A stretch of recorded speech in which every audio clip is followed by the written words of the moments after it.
गोवर्धन महाराज तेरे माते मुकुट विराज। આપણે એકવારમાં શું છે, પણ બધી શરૂઆત એકવારથી જ થતી હોય છે. એવી બુદ્ધિ બગડી કે બ્રાહ્મણોનું બધું જ કર્તવ્ય મૂકી દીધું, ગણિકાને રાખીને ગણિકા સાથે રહેવા લાગ્યા.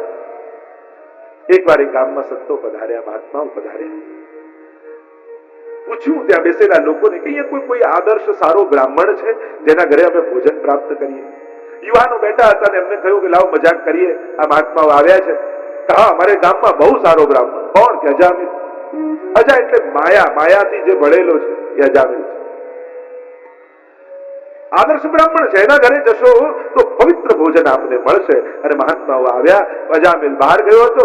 જે ગણિકા સાથે રહેતો એ ગણિકા ઘરમાં હતી અને એક ગર્ભવતી હતી. મહાત્માઓ આવ્યા, સમજમાં આવી ગયો કે આ ગર્ભ સરનામું આપણને મળ્યું છે, પણ ગયા છીએ. કહ્યું કે તારે ત્યાં ભોજન પાક. કારણ કે મહાત્માઓ જેના ઘરમાં પગ ચરણ પધરાવે એ ઘરનું કલ્યાણ કરીને જ પધારે છે. કહ્યું કે આના ઘરમાં પ્રવેશ કર્યો છે તો આના ઉપર કૃપા કરવી છે. ભોજન પ્રાપ્ત કર્યું. કહ્યું કે અમને દક્ષિણા આપો. કહ્યું કે અરે મારી પાસે તો કાંઈ જ નથી, જે હતું એ બધું વેચી કરીને આપના માટે ભોજન કરાવ્યું, હવે આપવાનું મારી પાસે છે નહીં કાંઈ. ભોજન કરાવ્યું છે તો દક્ષિણા આપવી પડશે. શું જોઈએ દક્ષિણા? કે અમારે બીજું કાંઈ દક્ષિણામાં જોઈતું નથી, ખાલી તું એટલું વચન અમને આપ. તું ગર્ભવતી છું, તારે જે બાળક થાય એનું નામ તું નારાયણ રાખીશ, એટલું વચન આપ. મહાત્મા વિચાર કર્યો કે અજામિલ એમ તો ભગવાનનું નામ નહીં લે, પણ પુત્રનું નામ જો નારાયણ હશે તો દિવસમાં 4 વાર નારાયણ ઉચ્ચાર કરશે ને તોય ભગવાન એના પર કૃપા કરી દેશે. બાળક થયું. અજામિલને બહુ જ પ્રિય છે. આખો દિવસ નારાયણ અહીંયા આવ, નારાયણ આ લાવ, નારાયણ આ કર, નારાયણ અહીંયા જાઓ, નારાયણ નારાયણ નારાયણ નારાયણ આખો દિવસ કર્યા કરે. 88 વર્ષનો થયો અજામિલ. યમદૂતો દેખાયા, ગભરાયો, મારું મૃત્યુ આવ્યું છે, ડર્યો અને પોતાના પુત્રને પુકાર કર્યો, નારાયણ. દીકરાએ તો ન સાંભળ્યું, પણ પરમ પિતાએ સાંભળી લીધું. ભગવાને પોતાના પાર્ષદો મોકલ્યા છે. અહીંયા યમદૂતો આવ્યા છે. યમદૂતોને પાર્ષદોની વચ્ચે ચર્ચા થઈ છે. યમદૂતો કહે, અરે આ પાપી છે, બ્રાહ્મણ હોવા છતાં બ્રાહ્મણનું કર્તવ્ય કર્યું નથી, આને તો યમલોક લઈ જશે. ભગવાનના પાર્ષદો કહે, પણ આને અંત સમયમાં ભગવાનનું નામ લે. અજ્ઞાનાદ અથવા જ્ઞાનાદ ઉત્તમ શ્લોક નામ યત સંકીર્તિતમ અઘમ પુંસો દહે દેદો યથાનલ. પાર્ષદોએ તર્ક આપતા કહ્યું કે ભગવાનનું નામ તો અગ્નિ જેવું છે. અગ્નિમાં જાણતા લાકડું નાખો કે અજાણતા પડી જાય, અગ્નિ તો એને બાળી જ નાખે છે. એમ ભગવાનનું નામ જાણતા કે અજાણતા લેવાય એ જીવના સમસ્ત પાપોને બાળી નાખે. ભાઈ કુભાઈ અનક આલસહુ, કોઈ પણ રીતે લીધેલું ભગવાનનું નામ ક્યારે પણ નિષ્ફળ જતું નથી. અને એટલા માટે એક આદત જ પાડી દો. ભગવદ નામ લેવું એ મન ઉપર આધારિત ન રાખો, એને આદત બનાવી દો. કારણ કે જયારે છેલ્લી ઘડી હશે ત્યારે મન તમારા કંટ્રોલમાં નહીં હોય કે તમને ભગવાનનું નામ લેવાની સૂઝ હોય. પણ જો આદત હશે ને અને છેલ્લી ઘડીએ પણ ડોક્ટર ઇન્જેક્શન મારશે અને દુખશે અને આદતવશ પણ હે હરી નીકળી ગયું તોય ભગવાન તમારો ઉદ્ધાર કરી દેશે. એટલે ભગવાન નામ આદત બની જવું છે. આગળ દક્ષ દ્વારા ભગવાનની સ્તુતિ, નારદજીના શ્રાપની કથા, દક્ષ પ્રજાપતિ 60 કન્યાઓના વંશનું વર્ણન આવ્યું છે. બૃહસ્પતિએ દેવતાઓનું ગુરુપદ ત્યાગી દીધું, ઇન્દ્રએ અપમાન કર્યું, એટલે બૃહસ્પતિએ દેવતા પદ ગુરુપદ ત્યાગી. ગુરુ વગરના થઈ ગયા દેવતાઓ. અને ગુરુ વગરના થવું એટલે ભય. ક્યારે પણ અસુરો ચડાઈ કરીને સ્વર્ગ લઈ લે. વિશ્વરૂપને ગુરુ બનાવે. વિશ્વ ગુરુપદ સ્થાપ્યા અને નારાયણ કવચની વિદ્યા વિશ્વરૂપ્યા. માં અસુર કુળની હતી, એટલે યજ્ઞમાં કઈ પણ ભાગ આવે તો થોડો અસુરોને આપી દેતા. અને અસુરોને આપી દેતા. ખબર પડી ઇન્દ્રને અને એને ગુરુ હત્યા કરી નાખી. બ્રહ્મ હત્યા થઈ. આવ્યો ક્રોધ ત્વસ્તાને, મારા પુત્રને માર્યો છે ઇન્દ્રએ, હું યજ્ઞ કરીશ અને યજ્ઞમાંથી પુત્ર પ્રગટ કરીશ અને એવો પુત્ર પ્રગટ કરીશ જે ઇન્દ્રનો વધ કરે. વિશાળ યજ્ઞનું આયોજન કર્યું છે. સ્વાહા સ્વાહા કરીને ઋષિ મુનિઓ આહુતિઓ આપી રહ્યા છે. પણ યજ્ઞના મંત્રોમાં ભૂલ પડી. ઇન્દ્રને મારે એની જગ્યાએ ઇન્દ્રથી મરે એવો વૃત્રાસુર પ્રગટ થયો.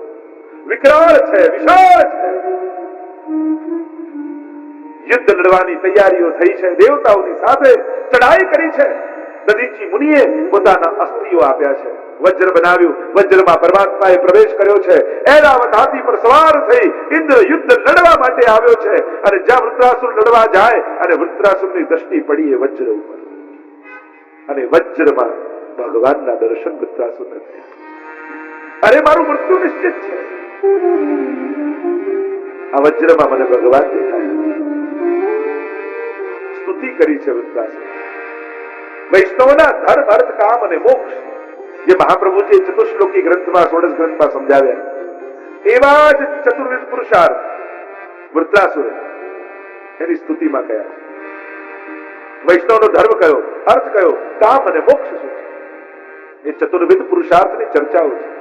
મહાપ્રભુજી આજ્ઞા કરે છે, પુષ્ટિ માર્ગે હરિર્દાસ્યમ ધર્મ, અર્થો હરિરેવહી, કામો હરિર્દૃક્ષૈવ, મોક્ષ કૃષ્ણસ્ય ચેતવ.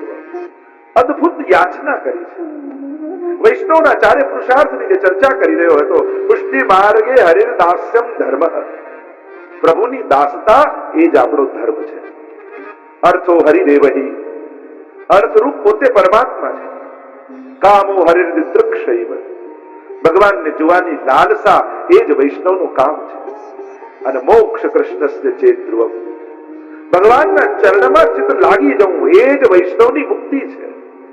એક સાધારણ વ્યક્તિના ધર્મર્થ કામ અને મોક્ષ અને બીજા વૈષ્ણવના ધર્મર્થ કામ અને મોક્ષ બંને બિલગ છે, અલગ છે.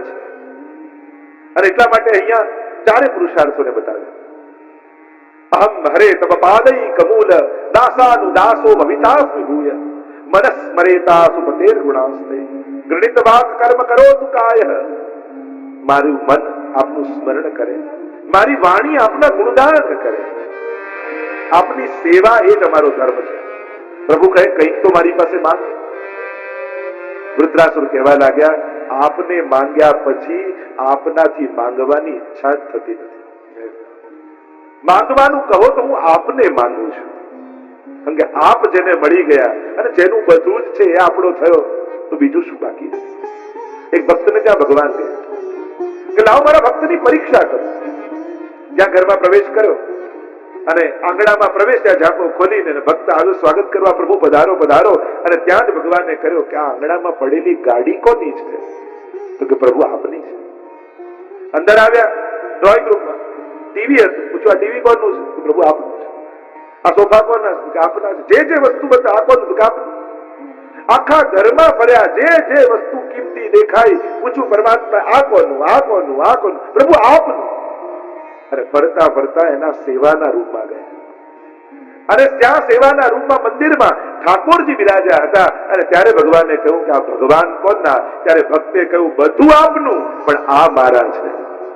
પ્રભુ આપ મારા છો, અને જેનું બધું જ છે એ મારો થઈ ગયો, તો આપ મળે બધું મારું લાગે છે. કામ પુરુષાર્થમાં કહ્યું ભગવાનને જોવાની લાલસા. ધર્મ પુરુષાર્થ સમજાવતા કહ્યું આપના ચરણ કમળનો આશ્રય કરેલા ભક્તોના દાસનો દાસ થાવ. અર્થમાં કહ્યું કે આપને છોડીને બીજું કાંઈ જોઈતું નથી. અને કામ પુરુષાર્થ સમજાવતા કહ્યું आपको देखने की लालसा मेरे चित्त में जगे, मेरी आंखों में जगे. आंख खुले तो आप दिखाई दो, ऐसी लालसा, आपको देखने की लालसा. એટલે તો ત્યાં અક્ષર બતાવ ફલ ઇદમ એ વેણુ ગીતમાં ગોપીઓએ કહ્યું. ત્યાં હરણીઓ જ્યાં ભગવાનને જુએ છે, વેણુ ગીતમાં પૂજામ તદુવિરચિતામ પ્રણયાવલોકૈ, મારો નેત્રોથી પૂજા કરે છે પ્રભુ. અહીંયા વૃત્રાસુર કહે આપને જોવાની કેવી લાલસા મારા મનમાં આવે. અજાત પક્ષા ઇવ માતરમ ખગા, નાના નાના ચકલીના બચ્ચા હોય ને, જેની હજી પાંખોય ન ફૂટી હોય અને હમણાં ઘોંસલામાં બેઠા છે, ઉડી નથી શકતા, ભૂખ્યા થયા છે. માં ચણ લેવા ગઈ છે અને મોઢામાં ચણ દબાવી અને માને આવતી જુએ, અને ચકલીના બચ્ચાઓ ચી ચી ચી ચી ચી ચી કરી આખું આકાશ ગજવી નાખે. એ માને જોઈને કેવો આનંદ એમના મનમાં આવે. પ્રભુ આપને જોઈને આવો આનંદ મારા ચિત્તમાં જાય. પાછું થયું પાંખો ફૂટી જાય પછી ક્યાં માની રાહ જોવે છે? એટલે કહ્યું સંયમ યથાવત્સ તરાક્ષદાર્થ. જબરું વાછડું બાંધી રાખ્યું હોય અને ગાયને ચરાવવા માટે ખેડૂત લઈ ગયો હોય જંગલમાં, આખો દિવસનું ભૂખ્યું થયેલું વાછરડું માને મળવા માટે લાલાયિત થયું હોય, અને હજી માં આખા દિવસથી દેખાઈ નથી. અને જ્યાં માં આવતી દેખાય, ગાય આવતી દેખાય અને વાછરડાને છોડે ખેડૂત, કૂદકું મારતું મારતું એ વાછરડું સીધું થનમાં મુખ નથી મારતું, પણ માની આજુબાજુ કૂદકાઓ મારે. માને મળવાની એ ઉત્કંઠા, એ ઉત્સવ એના મનમાં હોય છે.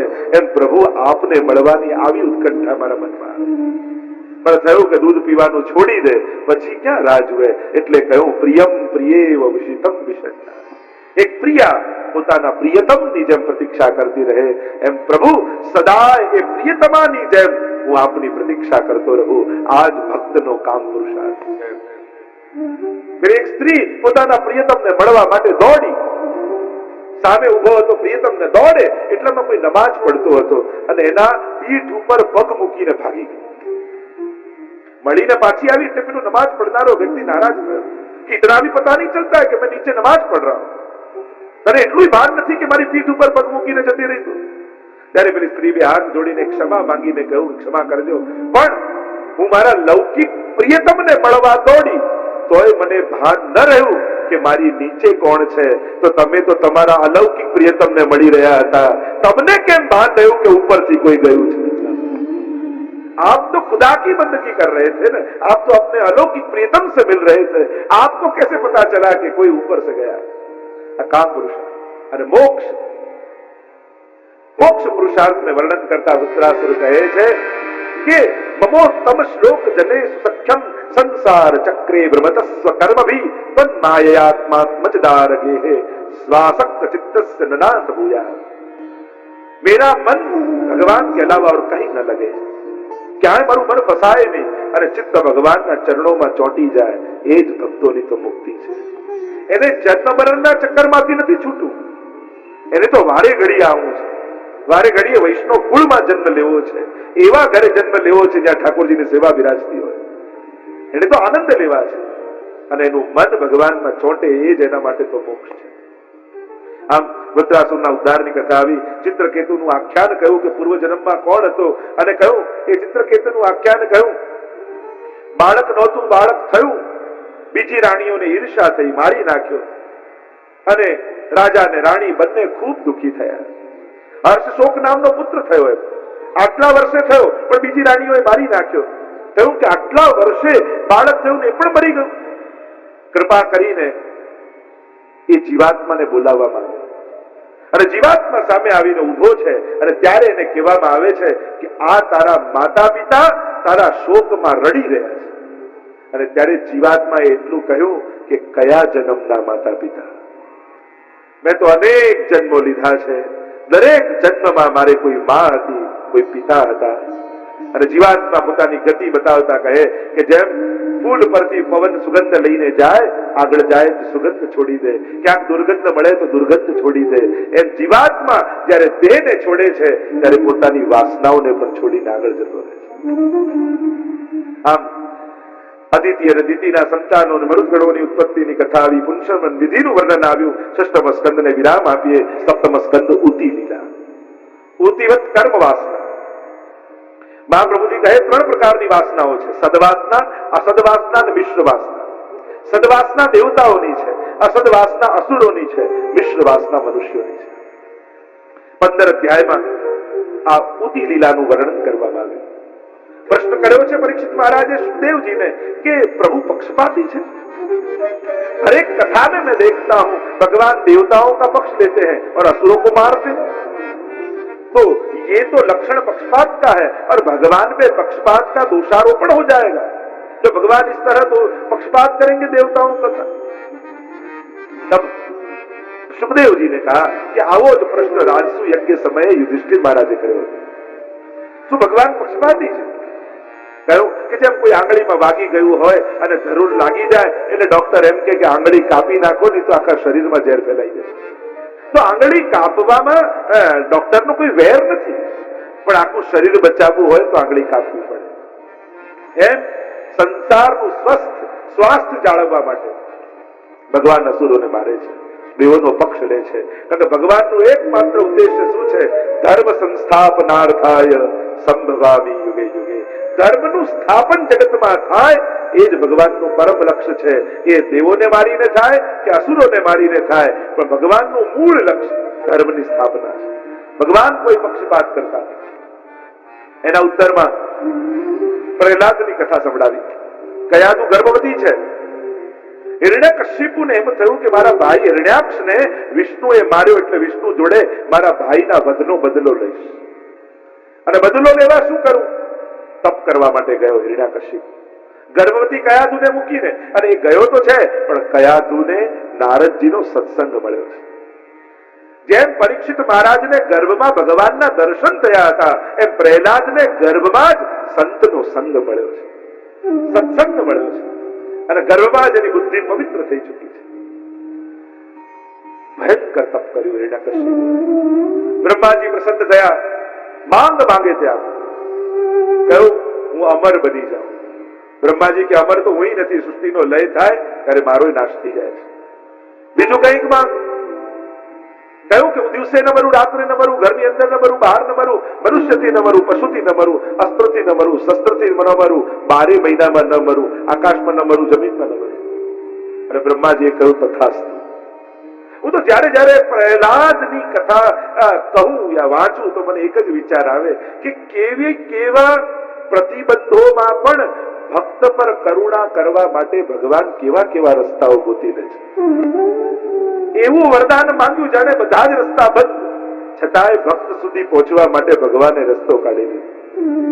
અને એટલા માટે ભક્તોએ ભરોસો રાખવો ભગવાન પર. તમને એવું લાગતું હોય કે મારા બધા જ દરવાજાઓ બંધ થઈ ગયા, પણ યાદ રાખજો કોઈ એક બારી તો ભગવાને ખુલ્લી રાખી જશે, અને એ બારીએથી ભગવાન તમારા સુધી પહોંચી જશે કૃપા કરવા માટે. એટલે ક્યારે પણ ગમે તેવા સંજોગો આવે, ભગવાન પરથી ભરોસો ઉઠાવવો નહીં.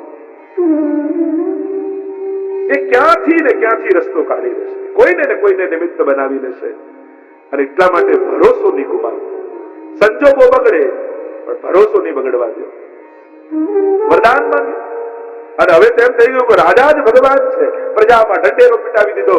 ભક્તિ કરવી હોય, આરાધના કરવી હોય તો રાજાના નામનું કરો, નામ લેવું હોય તો મારું નામ લો, હું જ ભગવાન છું. પ્રહલાદ મોટા થયા અને અસુર નીતિ ભણવા માટે શુક્રાચાર્યના શિષ્યોને બોલાવ્યા છે.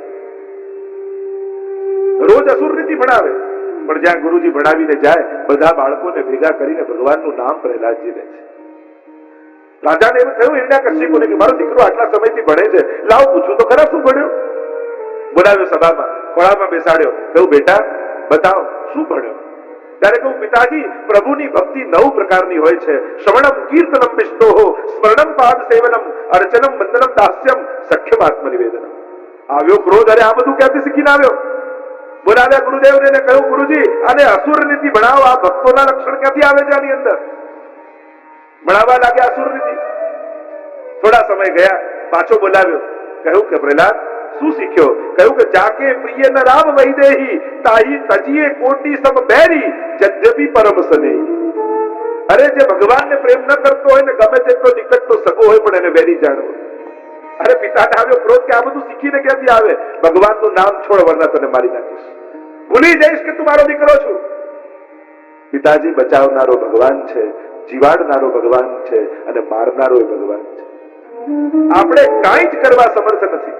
અર્જુનને આ જ તકલીફ થઈ ને, એને એમ થયું કે હું મારીશ તો બધા મરી જશે, પણ ભૂલી ગયો કે જેને બચાવનારો ભગવાન હોય એને કોઈ મારી શકતું નથી, અને જેને મારવાનું ભગવાને નક્કી કર્યું હોય એને કોઈ બચાવી શકતું નથી. આજ તો અહંકાર અર્જુનનો દૂર કરવો છે ને ભગવાને. એને 2 અહંકાર છે, એક હું મારીશ તો મરી જશે, અને બીજો અહંકાર એ થયો જે એને ન દેખાયો કે હું નહીં મારું તો બચી જશે. અરે તું કોણ નહીં મારનારો ને તું કોણ મારનારો. કહ્યું ભગવાનનું નામ છોડ વરના મારીશ. અનેક ઉપાયો કર્યા, કુવામાં નાખ્યા, હાથીના પગ નીચે કચડાવ્યા, હોલિકાને ખોળામાં આપ્યા, પણ જેને બચાવનારો ભગવાન હોય એને કોણ મારી શકે. થાક્યો હિરણ્યકશિપુ, સભામાં ઉભો કર્યો પ્રહલાદને. એક થાંભલાને અગ્નિથી તપાવ્યો, એટલો તપાવ્યો કે લાલ ચોળ તાંબાનો થઈ ગયો. કહ્યું કે હવે નહીં માને તો એને કહીશ કે ભેટ આને, એટલે ત્યાંનો ત્યાં બળીને ખતમ થઈ જાય. દગદગતો થાંભલો સામે ઉભો રાખ્યો છે, પ્રહલાદને ઉભો રાખ્યો. કહ્યો કે તારો પરમાત્મા જેને તું ભજે છે એ છે ક્યાં, બતાવો, મારે જોવો છે.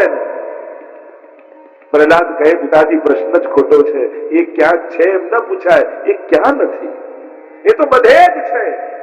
અને જ્યારે પિતા એમ કહ્યું કે મારે એને જોવો છે, ત્યારે મનોમન પ્રહલાદ અતિ પ્રસન્ન થઈ ગયા. પ્રભુને વિનંતી કરવા લાગ્યા કે પ્રભુ કૃપા કરજો, આજે પહેલી વાર મારા પિતાને આપના દર્શનની ઈચ્છા થઈ છે, આજે દર્શન આપી દો. કહ્યું કે બધે જ છે. અચ્છા બધે છે, આ થાંભલામાં છે? હા પિતાજી, મારા પિતા થાંભલામાં પણ છે મારો ભગવાન. જો થાંભલામાં હોય તો ભેટ દઈને એને, અને એક એક ડગલું ભગવાનનું નામ લેતો લેતો પ્રહલાદ થાંભલા તરફ આગળ વધવા લાગ્યો. અગ્નિ કુંડોમાંથી અગ્નિ પ્રજ્વલિત થવા લાગ્યા, વેદ મંત્રોના ગાન ઋષિઓ કરવા લાગ્યા, પવનો ફૂંકાવા લાગ્યા, ચારે બાજુ દિશાઓ દૈદીપ્યમાન થવા લાગી, ખુર્રાટીઓના શોર થાંભલામાંથી સંભળાવા લાગ્યા. અને પ્રહલાદ આગળ વધતા વધતા જ્યાં થાંભલાને બાદ બીડી કડાક દઈને ચોર થયો અને નરસિંહ ભગવાનનું સ્વાગત થયું. લાલ લાલ આંખોમાં ક્રોધાયમાન પરમાત્મા થઈ રહ્યા છે, કેસવાળીઓ ઉડી રહી છે. અને જ્યાં હિરણ્યકશિપુએ જોયા નરસિંહ ભગવાનને નર અને સિંહનું રૂપ લઈને આવ્યા છે, પોતાની ગદા ઉપાડીને મારવા દોડ્યો. ભગવાને ગોદમાં લઈ લીધો અને ગોદમાં લઈને ઉંબરા પાસે આવ્યા, પોતાની ગોદમાં સુવડાવ્યો. જો આ આકાશમાં નથી, જમીન પર નથી, મારી ગોદમાં છું. મારી સામે જો, હું નર નથી, પશુ નથી.